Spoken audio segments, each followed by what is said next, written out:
بسم الله الرحمن الرحيم الحمد لله كفى وسلام على عباده الذين اصطفى أما بعد فأعوذ بالله من الشيطان الرجيم بسم الله الرحمن الرحيم يا أيها الذين آمنوا ادخلوا في السلم كافة ولا تتبعوا خطوات الشيطان إنه لكم عدو مبين وقال عليه الصلاة والسلام أيها الناس أفشوا السلام أطعموا الطعام وصلوا الأرحام وصلوا بالليل والناس نيام تدخلوا الجنة بالسلام أو كما قال النبي صلی اللہ علیہ وسلم۔ قابل احترام دینی بھائی اور عزیزو، قرآن مجید کی سورہ بقرہ کی ایک آیت مبارکہ میں نے تلاوت کی ہے۔ اللہ پاک نے اس آیت مبارکہ میں اہل ایمان کو اس بات کی دعوت دی ہے، اس بات کا پیغام دیا ہے کہ لوگوں پورے اسلام میں داخل ہو جاؤ۔ ایسا نہیں کہ کچھ حصے پر اسلام پر عمل کرو اور کچھ حصے میں منمانی کرو، ایسا نہ ہو، بلکہ اسلام جسے کہا جاتا ہے، جو نظام حیات ہے، جس کو اللہ پاک نے قرآن و حدیث کی شکل میں، شریعت و سنت کی شکل میں ہمیں عطا فرمایا ہے، اس پر پورے طور پر عمل کرو۔ یہ نہیں کہ بدن کے ایک حصے سے اللہ کی اطاعت و فرمانبرداری ہو رہی ہے اور بدن کے دوسرے حصے سے اللہ کی نافرمانی اور گناہ ہو رہا ہے، ایسا نہیں ہو۔ اللہ تعالیٰ کی مدد، اللہ تعالیٰ کی نصرت، جنت اور جنت کی لازوال نعمتیں اور راحتیں اور جنت کے درجات کی بلندی سب انہی لوگوں کے لیے ہیں جو کامل اور مکمل طور پر مسلمان ہیں۔ اس لیے اللہ پاک نے اس آیت مبارکہ میں سارے ہی اہل ایمان کو یہ پیغام اور یہ دعوت دی ہے کہ لوگوں اسلام میں پورے داخل ہو جاؤ، ادھورے مسلمان بن کر نہ رہو۔ اور اس زمانے کے اندر خاص طور پر جتنا مسلمانوں کا طبقہ ہے، 90% مسلمانوں کا یہی حال ہے کہ کچھ حصے پر مسلمان نظر آتے ہیں تو کچھ حصے پر اسلام نظر نہیں آتا، بلکہ بہت سے مسلم بھائیوں کو جو ہمارے محلوں میں رہتے ہیں، ہمارے تعلقات جن سے ہیں، ہمارے برادری کے ہیں، ہمارے رشتہ دار ہیں، تو بعض مرتبہ ان کو پہچاننا مشکل ہوتا ہے کہ مسلمان ہیں بھی یا نہیں۔ اس قدر اسلام سے دوری، اس قدر اسلامی تعلیمات سے دوری اور اس قدر زندگی میں منمانی، اللہ تعالی ہمیں صحیح سمجھ بوجھ عطا فرمائے اور صحیح اسلامی تعلیمات کے مطابق زندگی گزارنے کی توفیق عطا فرمائے۔ ایمان و اسلام کیا الگ الگ چیزیں ہیں؟ دیکھیے، ایمان نام ہے ایک اندرونی کیفیت کا اور اسلام نام ہے ظاہری اعمال کا۔ اس کو یوں کہہ لیجئے کہ ایمان کا محل دل ہے اور اسلام کا محل بدن کے دیگر اعضاء ہیں۔ ایمان کی شروعات ہوتی ہے دل سے اور اسلام کی شروعات ہوتی ہے اعمال سے، اور یہ دونوں ایک دوسرے کے لیے لازم و ملزوم ہیں۔ بلکہ ہر اس انسان کے لیے جو اپنے آپ کو مسلمان کہتا ہے، 3 چیزیں اس کے لیے لازم ہیں اور تینوں کو الگ نہیں کیا جا سکتا۔ ایک تو یہ ہے کہ تصدیق بالقلب، دوسرے اقرار باللسان، اور تیسرے ہے عمل بالجوارح۔ کیا مطلب تینوں کا؟ تینوں کا مطلب یہ ہے کہ پہلی چیز تصدیق بالقلب، یعنی دل سے اس بات کا یقین کرے کہ اب اللہ اپنے ذات میں تنہا تنہا ہے، جن کا کوئی شریک نہیں ہے، وہ اپنے ذات میں وحدہ لا شریک لہ ہیں، پوری کائنات اور کائنات کے ذرے ذرے کے خالق بھی ہیں اور مالک بھی ہیں۔ اسی ایک خدا کو ہم مانتے ہیں اور اسی ایک خدا کی ہم مانتے ہیں۔ یہ تصدیق بالقلب اور اقرار باللسان، جیسے دل سے اس بات کو یقین کے ساتھ مان رہا ہے، جان رہا ہے، تو زبان سے اس بات کا اقرار و اعتراف بھی کرے، زبان سے اس بات کا اقرار و اعتراف بھی کرے، اس کو کہا جاتا ہے اقرار باللسان۔ لسان کہا جاتا ہے زبان کو، اقرار کرنا یعنی زبان سے بولنا، اعتراف کرنا، مان لینا، تسلیم کرنا، اس کو اقرار کہا جاتا ہے۔ اور تیسری چیز، جب دل سے تصدیق ہے اللہ کے ایک ہونے کی، اللہ کے رب ہونے کی، اور زبان سے اقرار و اعتراف بھی ہے، تو تیسری چیز اب یہ ہے کہ عمل بالجوارح، بدن کی اعضاء سے اب اعمال صالحہ کرتا رہے، اس سے اپنے آپ کو پیچھے نہ رکھے۔ ان میں سے کوئی آدمی ان تین چیزوں میں سے کسی کے پاس اگر اخیر کی دو چیزیں ہیں، اقرار کرتا ہے، عمل کرتا ہے، لیکن دل سے اگر تصدیق نہیں ہے، دل سے نہیں مانتا، تو قرآن و حدیث کی اصطلاح میں اسے نفاق کہا جاتا ہے، منافقت۔ اور ایسے آدمی کے لیے جو دل سے نہیں مانتا، تصدیق بالقلب اس کے پاس نہیں ہے، صرف اقرار باللسان ہے اور عمل بالجوارح ہے، لیکن دل سے نہیں مانتا، تو ایسے آدمی کو کفر سے بھی زیادہ شدید مجرم قرار دیا ہے، کافر سے بھی زیادہ شدید۔ اور ایسے آدمی کے لیے آخرت میں یہ سزا سنائی گئی ہے، سب سے شدید، سب سے سخت عذاب سب سے نچلے طبقے میں ہوگا، تو ایسے لوگوں کو وہاں رکھا جائے گا۔ اللہ تعالی ہماری اور پورے امت مسلمہ کی اس سے حفاظت فرمائے۔ دلیل کیا ہے؟ دلیل قرآن مجید کی آیت ہے، ان المنافقین فی الدرک الاسفل من النار، کہ منافقین جہنم کے سب سے نچلے طبقے میں ہوں گے، جن کے دل میں کچھ ہے اور زبان پر کچھ ہے۔ اس لیے ہم مسلمان ہیں الحمدللہ، اللہ پاک ہمیں تعدم حیات اسلام پر قائم رکھے، تصدیق کے اعتبار سے بھی، اقرار کے اعتبار سے بھی، اور عمل کے اعتبار سے بھی۔ لیکن اگر اس میں کچھ جھول اگر پایا جاتا ہے تو ہمیں چاہیے کہ اپنے دل کی اصلاح کر لیں، اپنے اقرار کی اصلاح کر لیں، اپنے اعمال کی اصلاح کر لیں۔ لیکن آج مسلمانوں کا کتنا بڑا طبقہ اس سے دور ہے، کوئی اس تعلق سے سوچ ہی نہیں ہے، اس تعلق سے کوئی فکر ہی نہیں ہے اپنے آخرت کی، نہ ایمان کی، نہ اعمال کی۔ اس لیے اس تعلق سے بھی فکر کرنے کی ضرورت ہے کہ یہ تینوں چیزیں ہمارے صحیح ہوں، اقرار باللسان بھی، تصدیق بالقلب بھی، اور عمل بالجوارح بھی۔ یہ آیت مبارکہ جس کو میں نے خطبہ مسنونہ میں تلاوت کیا، یہ آیت مبارکہ اصل میں حضرت عبداللہ ابن سلام رضی اللہ تعالیٰ عنہ کے بارے میں نازل ہوئی ہے۔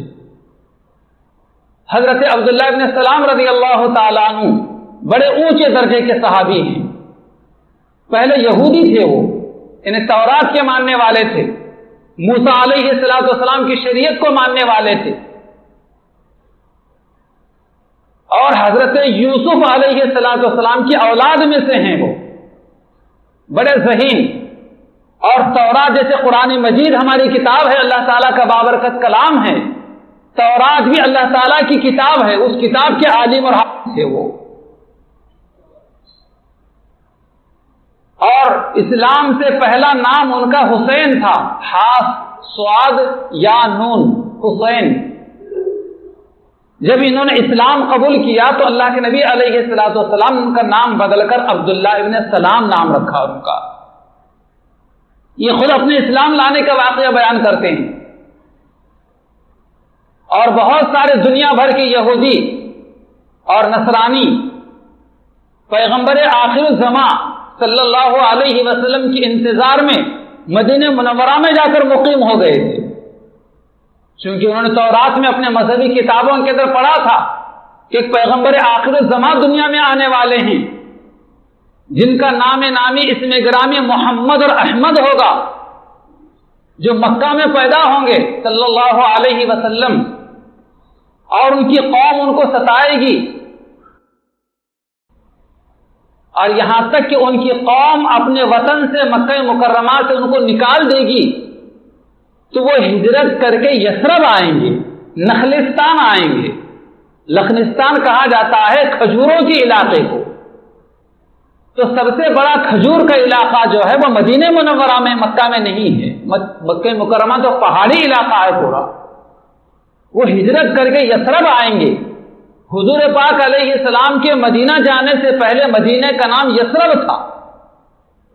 جب حضور وہاں تشریف لے گئے ہیں تو وہاں حضور جانے کے بعد یثرب کا نام حضور نے بدل کر مدینہ منورہ، مدینہ طیبہ رکھا ہے نام۔ حضور کے وہاں جانے سے پہلے اس مدینے کو یثرب کہا جاتا تھا، چونکہ نخلستان بتلایا گیا تھا، کھجوروں کے علاقے میں ہجرت کر کے وہ آئیں گے۔ تو دنیا بھر کے یہودی اور عیسائی تاکہ اس پیغمبر آخر الزمان صلی اللہ علیہ وسلم پر ایمان لا سکیں اور ان کا پیغام قبول کر سکیں اور ان کو دیکھ سکیں، ان کی زیارت کر سکیں، اس لیے وہ ہجرت کر کے وہاں مدینہ منورہ جا چکے۔ چنانچہ عبداللہ بن سلام رضی اللہ تعالیٰ عنہ بھی اپنے علاقے کو چھوڑ کر مدینہ منورہ میں مقیم ہو گئے۔ وہ کہتے ہیں کہ میں کھجور کے درخت کے اوپر تھا اور کھجور کے درخت کی ٹہنیوں کو میں سنوار رہا تھا، تو کسی کہنے والے کی یہ آواز میں نے کھجور کے اوپر سے سنی، کھجور کے درخت کے اوپر سے میں نے سنی کہ محمد عربی پیغمبر آخر زمان ہجرت کر کے یثرب آئے ہوئے ہیں۔ تو میں نے کھجور کے درخت کے اوپر سے زور سے نعرے تکبیر میں نے بلند کی، اللہ اکبر میں نے زور سے کہا، اور حضور پاک علیہ السلام کی محبت میں اور آپ کی عقیدت میں میرا سینہ منور ہو گیا، میرا سینہ بھر آیا۔ میں دل سے تو مومن تھا لیکن حضور کو دیکھ کر بس اعتراف و اقرار کرنا باقی تھا، لیکن میری پھوپھی کھجور کے درخت کے نیچے بیٹھی ہوئی تھی، میرے ان جذبات کو دیکھ کر وہ مجھے برا بھلا کہنے لگی، مجھے طعن و تشنیع کرنے لگی۔ تو حضرت عبداللہ بن سلام رضی اللہ عنہ کہتے ہیں کہ میں نے اپنی پھوپھی کو اطمینان دلایا کہ آپ مجھے برا بھلا نہ کہیں، جس پیغمبر آخر زمان کے بارے میں کہہ رہا ہوں یہ وہی حضرت موسیٰ علیہ السلام کے بھائی ہیں، انہی کی طرح ان کے اوپر ایک شریعت آئی ہوئی ہے۔ تو وہ تب خاموش ہوئی۔ پھر اس کے بعد کہتے ہیں کہ میں حضور کی خدمت میں حاضر ہوا، جیسے ہی حضور پاک صلی اللہ علیہ وسلم کے پرنور چہرے انور کو میں نے دیکھا تو میں نے برجستہ یہ کہا کہ لیس الوجہ بکاذب، یہ کسی جھوٹے کا چہرہ نہیں ہو سکتا۔ اس قدر منور پیشانی آپ کی، اس قدر چہرے پر آپ کے مسکراہٹ اور اس قدر روشن آپ کا چہرہ کہ اللہ اکبر، آپ یہ کسی جھوٹے کا چہرہ نہیں ہو سکتا۔ جیسے میں پہنچا رہا آپ کے چہرے انور کو دیکھ کر میں اعتراف کر لیا کہ یہ کسی جھوٹے کا چہرہ نہیں ہو سکتا، اور جیسے میں حضور پاک علیہ السلام کے سامنے بیٹھا تو سب سے پہلا کلام جو حضور سے میں نے سنا، حضور کی مبارک زبان سے وہ 5 چیزیں تھیں۔ خدا کرے کہ ان 5 چیزوں پر ہمارا عمل ہو۔ کون سی 5 چیزیں تھی وہ؟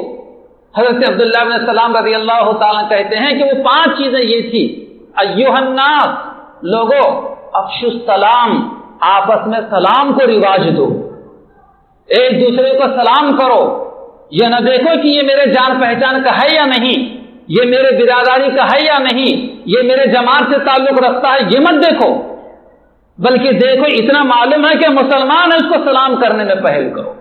افشوا السلام، لوگوں سلام کو پھیلاؤ، سلام کو رواج دو، اور اس میں بڑا اجر و ثواب اسلام نے رکھا ہے۔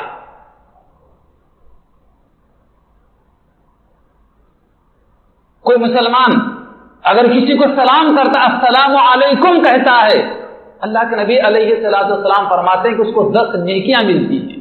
کتنے ہلکے پھلکے آسان الفاظ ہیں، 10 نیکیاں ملتی ہیں، اور 10 نیکیوں کے ساتھ گویا کہ آپ اپنے بھائی کو، اپنے بہن کو دعا دے رہے ہیں، کس چیز کی؟ اللہ تعالیٰ ہر آفت و بلا سے آپ کو محفوظ رکھے۔ آج اولاد ماں باپ کو سلام کرنے کو معیوب سمجھتی ہے، حالانکہ سب سے زیادہ اولاد کو چاہیے کہ آفت و بلاؤں سے اپنے ماں باپ کو محفوظ دیکھے، تو چاہیے اولاد کو کہ اپنے ماں باپ کو زیادہ سے زیادہ سلام کرے۔ باہر کے لوگوں کو بڑا سلام کرتا پھرتا ہے، لیکن اپنے سگے بہن بھائیوں کو سلام نہیں کرتا۔ یہ بڑی نادانی ہے آج مسلمانوں کے اندر۔ دوسرے لوگوں بڑا سلام و کلام کرتا پھرے گا، لیکن ایک مسلمان ہو کر اپنے پڑوسی کو سلام نہیں کرتا۔ حالانکہ تیرے سلام کے سب سے زیادہ حقدار تیرے ماں باپ ہیں، تیرے سلام کے سب سے زیادہ حقدار تیرے بہن اور بھائی ہیں، تیرے سلام کے سب سے زیادہ حقدار تیرے پڑوسی ہیں۔ ان کو پہلے سلام کرنا چاہیے، ان کو دعائیں دینا چاہیے۔ صرف ہم دعا دیتے ہیں تو کافی نہیں ہے، بلکہ جواباً ہمیں بھی دعائیں ملتی ہے۔ کم از کم اس نیت سے تو ہم سلام کریں تاکہ لوگ مجھے دعا دیں کہ میں آفت و بلاؤں سے محفوظ رہوں۔ آج میں پریشان حال ہوں، آج مصیبت کا مارا ہوں، میں آج مصیبتیں مجھے گھیری ہوئی ہیں، آج میں زیادہ سے زیادہ لوگوں کو سلام کروں، لوگ مجھے وعلیکم السلام کے ذریعے سے مجھے دعائیں دیں۔ اللہ پاک آپ کو بھی آفت و بلاؤں سے، مصیبتوں آفتوں سے آپ کو بھی اللہ پاک سلامت رکھے، محفوظ رکھے۔ ممکن ہے دن بھر کے ان سارے سلاموں میں یہ کسی کے جواب میں کوئی صالح، کوئی متقی، کوئی حاجی صاحب، کوئی قلب صالح ہمیں دل کے خلوص کے ساتھ جواب دے دے اور اس کی دعا ہمارے حق میں قبول ہو جائے۔ ہم سلام کریں تو صحیح۔ آج سلام کلام کرنے کے اندر بھی جان و پہچان کو دیکھا جا رہا ہے، یہ اسلام نہیں ہے، یاد رکھنا۔ اپنے جماعت کے ساتھیوں کو دیکھ کر سلام کیا جا رہا کہ یہ ہمارے جماعت کا ہے یا نہیں، یہ ہمارے برادری کا ہے یا نہیں، اس کے تعلقات ہمارے ساتھ ہے یا نہیں، اس کا ذہن ہمارے ذہن سے میل کھاتا ہے یا نہیں، اس چیز کو پیش نظر رکھ کر سلام کیا جا رہا ہے۔ بڑی محرومی ہے، بڑی نادانی ہے، بڑی جہالت ہے یہ۔ پیغمبر اسلام علیہ السلام کا فرمان ہے کہ لوگوں تم سلام کرو چاہے اسے پہچانتے ہو چاہے نہ پہچانتے ہو، تعریف ہو ومن لم تعریف، جان پہچان کا ہو یا جان پہچان کا نہ ہو، چہرے مکھڑے سے لگ رہا ہے کہ مسلمان ہے، چاہے کوئی زبان بولتا ہو، چاہے کوئی علاقے کا رہنے والا ہو، چاہے کسی رنگ روپ کا رہنے والا رکھنے والا ہو، لیکن سلام کرو اس کو۔ حضرت عبداللہ بن سلام رضی اللہ تعالیٰ عنہ فرماتے ہیں کہ سب سے پہلا کلام جو حضور پاک علیہ السلام کے مبارک زبان سے میں نے سنا، افشو السلام، کہ لوگوں سلام کو رواج دو، سلام کو عام کرو۔ صرف السلام علیکم کہتے ہیں تو 10 نیکیاں ملتی ہیں، اور اس کے ساتھ میں السلام علیکم ورحمۃ اللہ کہتے ہیں تو 20 نیکیاں ملتی ہیں، اور اگر السلام علیکم ورحمۃ اللہ وبرکاتہ کہتے ہیں تو اللہ پاک 30 نیکیاں عطا فرماتے۔ اگر آپ نے میں نے صبح سے شام تک کم از کم 10 لوگوں کو بھی ہم نے سلام کر لیا تو کتنے نیکیاں ہو گئی؟ 300 نیکیاں۔ کون سا ایسا مسلمان ہوگا جو دن بھر میں 300 گناہ کرے؟ ہم آئے تو صحیح شریعت مصطفیٰ کی طرف، دیکھیں اللہ پاک کیسے نوازتے ہیں۔ تو بہرحال پہلا کلام حضور پاک علیہ السلام کی زبان مبارک سے نکلا ہوا افشو السلام، کہ لوگوں سلام کو رواج دو، خدا کرے کہ ہم اس کو رواج دینے والے بنیں۔ اور دوسری چیز جو سرکار دو عالم علیہ السلام کی زبان مبارک سے نکلی وہ یہ تھی وَأَطْعِمُوا الطَّعَامَ، کہ لوگوں بھوکوں کو کھانا کھلاؤ، تندرستوں کو کھانا کھلاؤ، بھوکوں کو کھانا کھلاؤ، غریبوں کو ترس کھاؤ۔ اللہ پاک نے ہمیں مال و دولت سے نوازا ہو تو ضرور غریبوں کا لحاظ کرنا چاہیے، غریبوں کا خیال کرنا چاہیے۔ آج اس سلسلے میں بڑی غفلت پائی جاتی ہے، کھانا کنڈیوں میں اور کچرا کنڈی میں ڈھیر سارا پھینک دیا جاتا ہے لیکن غریبوں تک نہیں پہنچایا جاتا۔ فرمان نبوی ہے، آپ علیہ السلام فرماتے ہیں کہ قیامت کے دن ایسے مالداروں سے کہا جائے گا، ایسے دولت مندوں سے بلا کر کہا جائے گا کہ بندے میں نے دنیا میں تجھ سے کھانا مانگا تھا، تو نے مجھے کھانا نہیں دیا،